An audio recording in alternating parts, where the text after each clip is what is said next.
The world stood still. Cameras flashed, soldiers stood rigid, and in the Grand Kremlin Hall, the unthinkable happened. A Russian soldier raised his weapon and shot Captain Ibrahim Traoré in the chest, right in front of Vladimir Putin. The Kremlin's chandeliers sparkled, casting gold across the marble floors. It was meant to be a historic meeting. Burkina Faso's young leader, Captain Ibrahim Traoré, had just walked into Moscow's Grand Hall. The world's press was watching closely. Putin stood with his usual stoic face, waiting to shake Traoré's hand. Behind them, soldiers lined the walls. Russian honor guards in their finest uniforms stood like statues.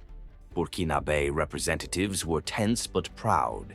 Cameras clicked from every corner. The atmosphere was heavy, too heavy. Putin extended his hand. Traoré stepped forward, his military cap glinting under the lights. A murmur ran through the crowd. Everyone knew this moment symbolized a new era, but history would not be written as expected. A Russian soldier near the far left wall shifted slightly. His eyes darted nervously. His grip on his rifle tightened. No one noticed. Not yet. Traoré smiled faintly, about to shake Putin's hand. Suddenly, bang! A gunshot exploded in the hall. The sound shattered the silence.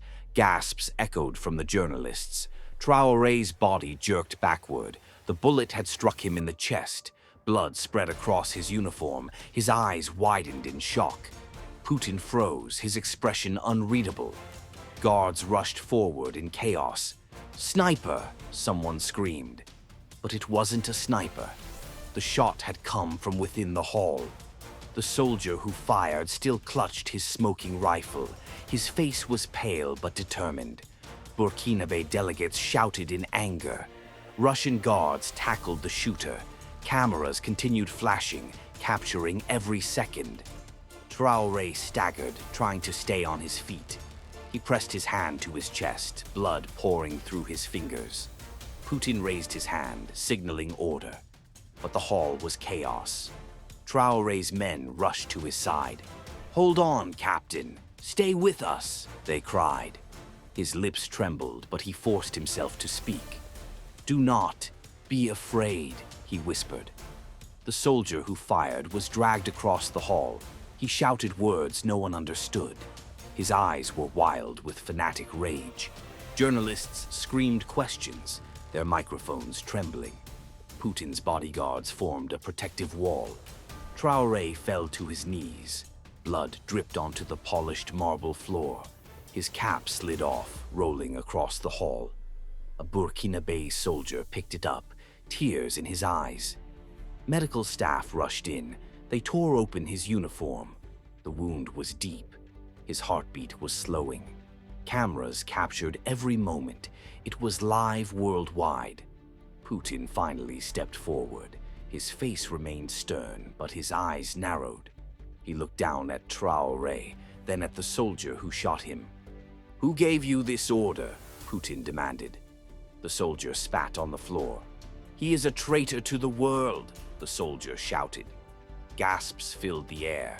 Was this just one man or a conspiracy? Russian intelligence agents swarmed in. The hall became a fortress of confusion. Traoré coughed, blood staining his lips. "I will not fall here," he whispered. His men tried to lift him. Paramedics placed him on a stretcher. Cameras followed every second. Journalists shouted headlines into their microphones. "Breaking news! Captain Ibrahim Traoré shot in Moscow." Social media exploded instantly. Millions watched the bloody scene live. The world was in shock. Putin clenched his fists. His voice echoed through the hall. "No one threatens my guest in my house." The soldiers froze at his words. The shooter trembled, realizing his fate. He was dragged away into the shadows. Traoré struggled to breathe. His eyes flickered, staring at Putin. "Don't let them win," he whispered faintly. His men held his hand tightly. His strength was fading. The stretcher moved quickly. Guards cleared a path. Medical sirens wailed outside the Kremlin. Snowflakes fell as he was rushed into an ambulance. His life hung by a thread. Putin walked slowly behind them. The cameras captured his cold stare. He addressed the press with a single sentence. This was not Russia's will. Then he turned and walked away. Around the world, reactions poured in. African leaders condemned the attack. Western nations issued statements of concern. Protesters filled the streets in Ouagadougou. "Traoré lives," they shouted. The Kremlin investigation began immediately. Who was the soldier? Who ordered the attack? Could it be foreign interference or betrayal from within Russia itself? Traoré lay in a Moscow hospital bed. Tubes surrounded his body. Doctors fought to stabilize him. His chest rose and fell slowly. Every second mattered. His men refused to leave the hospital. They guarded the doors day and night.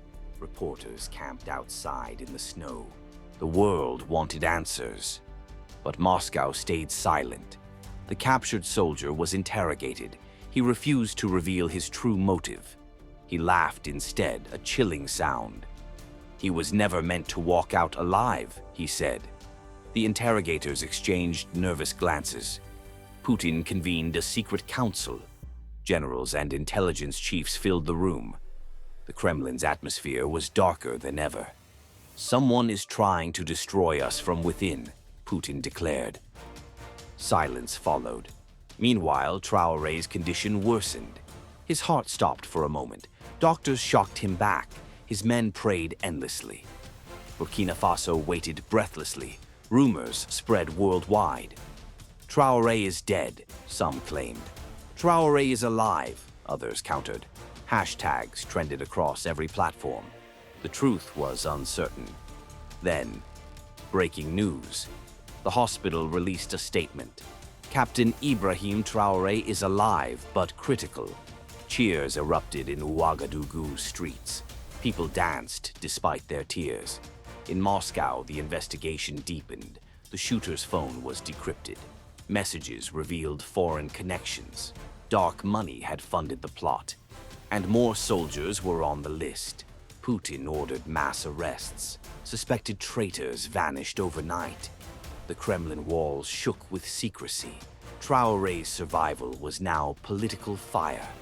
The world held its breath. Inside his hospital bed, Traoré opened his eyes. His men gasped in relief. He was weak but alive. His voice was barely a whisper. "I will return." News spread instantly. Traoré has regained consciousness. Burkina Faso exploded in celebration. Women sang in the streets. Men fired rifles in the air. But the threat was not over. The Kremlin released chilling news. More assassination attempts had been planned. Traoré was still in danger. The hospital became a fortress. Special forces guarded every corridor. Journalists were banned from entering. Still, leaks spread. Traoré had whispered a message to his men. "Our struggle is bigger than one bullet." His chest still burned with pain, but his spirit remained unbroken. "I will not fall in Moscow," he swore. His men bowed, tears streaming. History was being written in blood. Meanwhile, Putin prepared his next move. He would use the attack as proof of a global conspiracy. "Someone fears Africa's rise," he told his council, "and they fear Traoré most of all." His words sent ripples across the world. Traoré slowly recovered.